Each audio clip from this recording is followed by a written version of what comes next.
ৰাইজৰ দলৰ সভাপতি তথা শিৱসাগৰৰ বিধায়ক অখিল গগৈয়ে আজি তেজপুৰত ৰাইজৰ দলৰ প্ৰাৰ্থী অলক নাথৰ হৈ নিৰ্বাচনী প্ৰচাৰ চলাওঁতে সাংবাদিকৰ আগত অগপৰ তেজপুৰ সমষ্টিৰ প্ৰাৰ্থী তথা বিধায়ক পৃথ্বীৰাজ ৰাভাৰ বিৰুদ্ধে দিয়া বিস্ফোৰক মন্তব্যৰ সন্দৰ্ভত ক্ষোভিত হৈ পৰিছে তেজপুৰ অগপৰ নেতাকৰ্মীসকল।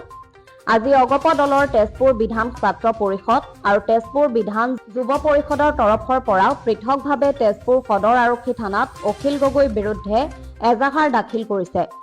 অখিল গগৈৰ বিৰুদ্ধে দাখিল কৰা এজাহাৰখনত এই বুলি উল্লেখ কৰিছে যে অসমৰ সুস্থ ৰাজনৈতিক বাতাবৰণত শিৱসাগৰৰ বিধায়ক তথা ৰাইজৰ দলৰ সভাপতি অখিল গগৈয়ে তেজপুৰত আহি কৰা ৰোড শ্ব'ৰ সময়ত অসমৰ গৌৰৱ বিষ্ণুপ্ৰসাদ ৰাভা আৰু তেওঁৰ সুযোগ্য পুত্ৰ তথা তেজপুৰৰ বিধায়ক পৃথ্বীৰাজ ৰাভা ডাঙৰীয়াৰ সংক্ৰান্তত দিয়া মন্তব্যৰ আমি তীব্ৰ ভাষাৰে গৰিহণা দিছো আৰু তেখেতৰ মন্তব্যৰ দ্বাৰা অপ্ৰীতিকৰ পৰিস্থিতিৰ সৃষ্টি কৰা কাৰ্যক আমি নিন্দা কৰিছো।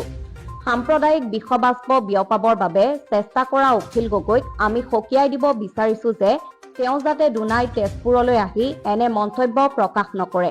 আমি অখিল গগৈ এনে ঘৃণনীয় কাণ্ডক তীব্ৰ ভাষাৰে গৰিহণা দি তেখেতক এনে মন্তব্যৰ বাবে ক্ষমা বিচাৰিবৰ বাবে জনালো।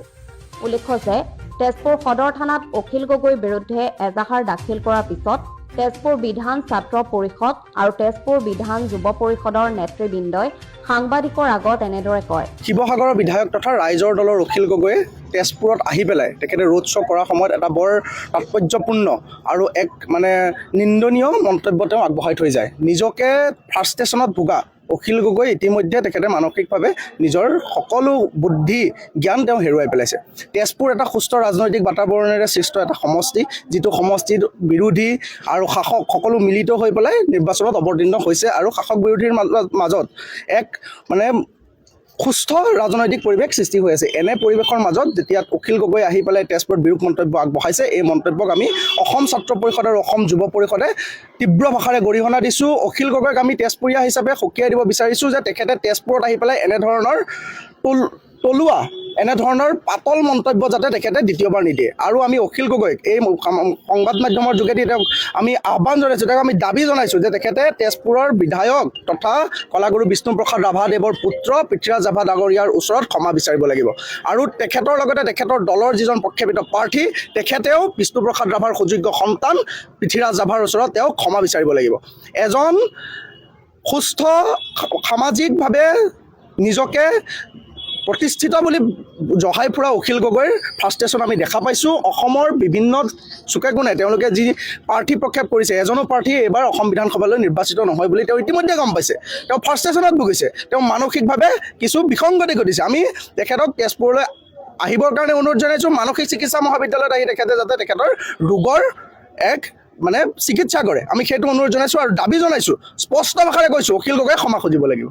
আৰু অখিল গগৈক আমি কৈ দিব বিচাৰিছোঁ যাতে দ্বিতীয়বাৰ তেখেতে এনেধৰণৰ মন্তব্য যদি আৰু আগবঢ়ায়, আমি তেখেতক তেজপুৰীয়া ৰাইজে তেখেতক বৰ্জন কৰিম। আৰু আজি এই তেজপুৰৰ এই পবিত্ৰ মজিয়াৰ পৰা আমি কৈছোঁ, অখিল গগৈৰ যি মানসিক চিকিৎসাৰ যি খৰচ, সেই চিকিৎসাৰ খৰচ আমি বহন কৰিম। তেখেতক আমি অনুৰোধ কৰিছোঁ যে তেখেতে আহি পেলাই মানসিক চিকিৎসা মহাবিদ্যালয়ত মানসিক চিকিৎসা অভিযানত তেখেতে নিজৰ চিকিৎসা লওক আৰু সেই চিকিৎসাৰ সম্পূৰ্ণ বহন আমি কৰিম। আমি অখিল গগৈক তেজপুৰীয়া ৰাইজে বৰ্জন কৰিম, এনেধৰণৰ যাতে তেওঁ তলুৱা মন্তব্য পাতল মন্তব্য দুনাই নিদিয়ে। আমি তেজপুৰ সদৰ থানাত অখিল গগৈৰ বিৰুদ্ধে এজাহাৰ দিছোঁ আৰু অখিল গগৈক আমি তেজপুৰীয়া হিচাপে, কেৱল আমি এটা সংগঠনৰ বুলি নহয়, তেজপুৰীয়া হিচাপে আমি কৈছোঁ যে তেজপুৰত এখন সুস্থ ৰাজনৈতিক পৰিৱেশ আছে আৰু এই ৰাজনৈতিক পৰিৱেশ বিধ্বস্ত কৰি তেখেতে সাম্প্ৰদায়িক মন্তব্য বা যুঁজ বাগৰ হোৱা মন্তব্য যাতে তেখেতে দ্বিতীয়বাৰ নিদিয়ে।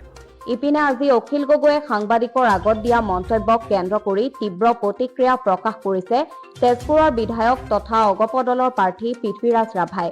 অখিল গগৈৰ মন্তব্যৰ সন্দৰ্ভত এইদৰে কয় পৃথ্বীৰাজ ৰাভাই। আজি এটা মই কথা শুনিছোঁ, শুনি খুব আচৰিত হৈছোঁ।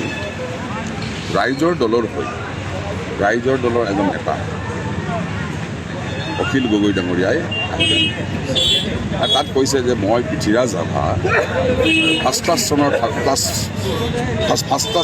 থাৰ্ড ক্লাছ অলগত অকণমানি। মই ক'ম, আমাৰ অসমীয়া ভাষাত এটা কথা আছে, ছাগলীয়ে নকয় কি, ছাগলীয়ে নাখায় কি, পাগলীয়ে নকয় কি। ছাগলীয়ে নাখায় কি, অখিল গগৈ নকয় কি। এই অসভ্যামী এই তেজপুৰত নচলিব। এই অসভ্যামী এই অসমত আৰু বেছি দিন নচলিব। এই অসভ্যামী এইবাৰ ইলেকশ্যনতে তাৰ অসভ্যামী শেষ হ'ব। তাৰ বহুত কথা মই জানো, তাৰ বহুত কথা মই উলিয়াই দিব পাৰোঁ। লাজ নালাগে, নিলজ্জ, কথা ক'ব নাজানে সমাজত। যিজন মানুহে কথা ক'ব নাজানে সমাজত, যিজন মুকলিকৈ যা তা মুখেৰে বকে, সেই মানুহজন ৰাজনৈতিক নেতা হ'ব আহিছে, সেই মানুহজনে ৰাইজক চলাব আহিছে। অসভ্য সি, মই নহয়, সি অসভ্যালী তেজপুৰত নহ'ব। য'তে কৰে কৰি থাকক, তেজপুৰৰ মানুহে এই অসভ্যালী তাৰ সহ্য নকৰে। অখিল গগৈক ধিক্কাৰ দিছোঁ। ব্যুৰো ৰিপৰ্ট, অগ্নিকৰ নিউজ।